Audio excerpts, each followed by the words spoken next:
नमस्कार मंडळी, पुन्हा एकदा स्वागत करतो तुमचं आपल्या एका नवीन व्हिडिओमध्ये। आज मायनी आणि मुळशी येथे भव्यदिव्य ओपनचं मैदान मित्रांनो संपन्न होत आहे। बॅकग्राऊंड साऊंडसाठी थोडी क्षमा मागतो, परंतु मित्रांनो संपूर्ण अपडेट या व्हिडिओच्या मार्फत मी तुम्हाला देणार आहे।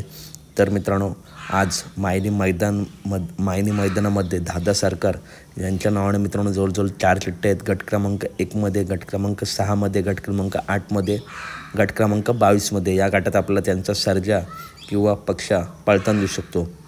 त्याच्यानंतर उर्मिलाताई माणिकशेठ गायकवाड यांच्या नावाने 3 चिठ्ठ्या आहेत। गट क्रमांक 4 मध्ये, गट क्रमांक 29 मध्ये, गट क्रमांक 54 मध्ये। या गटामध्ये त्यांचा अर्जुन, जीवा किंवा कंदूरचा राजा आपला पळताना दिसू शकतो। त्याच्यानंतर जीवन ड्रायव्हर निनाम यांच्या नावाने गट क्रमांक 10 मध्ये, तास क्रमांक 7 मध्ये मित्रांनो चिठ्ठी आहे। या गटात आपला त्यांचा सुंदर पळताना दिसू शकतो। त्याच्यानंतर मादलमुठीकरांचा शिकरा गट क्रमांक 11 मध्ये, तास क्रमांक 2 वरून मित्रांनो चिठ्ठी निघाली आहे। त्याच्यानंतर कोरेगाव हिंदकेसरी स्वराज गट क्रमांक 43 मध्ये, तास क्रमांक 5 वरून मित्रांनो चिठ्ठी निघाली आहे। त्याच्यानंतर नानांच्या राजाच्या नावाने देखील चिठ्ठी आहे गट क्रमांक 53 मध्ये, तास क्रमांक 5 वरती। या गटात आपला राजा पळताना दिसू शकतो। त्याच्यानंतर हरण्या साशेबाईच्या नावाने चिठ्ठी आहे गट क्रमांक 39 मध्ये, तास क्रमांक 4 वरती। परंतु मित्रांनो, हरणे आपला मायनी मैदानातच गट क्रमांक 43 मध्ये पळताना दिसणार आहे। स्वतः मालकांकडून मी अपडेट घेतले आहे। त्याच्यानंतर विठ्ठल नानांच्या नावाने 2 चिठ्ठी आहेत गट क्रमांक 26 मध्ये, तास क्रमांक 8 वरती, तर दुसरी चिठ्ठी आहे गट क्रमांक 30 मध्ये, तास क्रमांक 7 वरती। तर या 2 गटापैकी एका गटामध्ये नानांची नंदी आपला पळताना दिसू शकतात।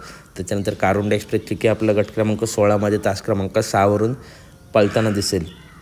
त्याच्यानंतर आबांच्या पाखरेच्या नावाने दोन्ही मैदानात चिठ्ठी आहेत। मायनी मैदानामध्ये मित्रांनो गट क्रमांक 2 मध्ये, तास क्रमांक 7 वरती चिठ्ठी आहे, तर मुळशी मैदानामध्ये गट क्रमांक 1 मध्ये, तास क्रमांक 2 वरती चिठ्ठी आहे। त्याच्यानंतर मित्रांनो डायमंड विनायक शेठ लेंगरे यांचा डायमंडच्या नावाने गट क्रमांक 3 मध्ये, तास क्रमांक 8 वरती मित्रांनो चिठ्ठी आहे। त्याच्यानंतर आपल्या सर्वांच्या लाडक्या बकासूरच्या नावाने 2 चिठ्ठ्या आहेत मायनी मैदानात, परंतु बकासूर पाळणार आहे मुळशी मैदानात।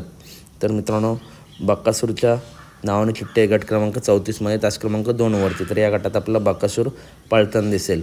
तर अपडेट आवडले असेल तर नक्की व्हिडिओ लाईक करा, चॅनलला सबस्क्राईब करा। वेगाचा शेवट सर्जा कोरेगाव मैदानात पळणार आहे, त्याचंसुद्धा गट थोड्या वेळातच सांगतो। तसेच मित्रांनो, लखनचं सुद्धा गट सांगतो। लखन मुळशी मैदानात पळणार आहे पोस्टमार्फत। तर चॅनलला सबस्क्राईब करून ठेवा, व्हिडिओला लाईक करा। धन्यवाद मित्रांनो, भेटूया पुढच्या व्हिडिओमध्ये। धन्यवाद। आणि मित्रांनो, अजून एक टॉपचा गट सांगतो, तो म्हणजे सुंदर बॉस गट क्रमांक 6 मध्ये, तास क्रमांक 3 वरून मित्रांनो पळतात।